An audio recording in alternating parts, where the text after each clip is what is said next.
Ara us explicaré com funcionarem durant el curs. És a dir, cada sessió farem el que se'n diu una pissarra virtual. És a dir, en aquesta pissarra hi haurà els continguts de la sessió planificats i després el que se'n diu una pissarra de classe amb el vocabulari o alguns aspectes que hagin sorgit arran de la interacció amb els companys i amb mi.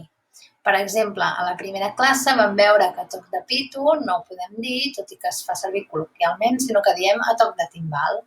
Per dir disfrutar no és correcte, en català estàndard i hauríem de dir gaudir de. La paraula és comptabilitat o hem parlat, per exemple, de la verdura que s'anomena carxofa. Pel que fa al vocabulari sobre la unitat 1, i tu a què et dediques, doncs hem dit que diem cada dia, quan parlem de reiteració de dies, hem revisat les hores i hem parlat de què és un torn lliscant, per exemple, com el que fan els metges, és a dir, que canvien ara torn de matí, ara torn de tarda. Espero que us sigui d'utilitat i res, ens veiem el proper dia. Fins ara!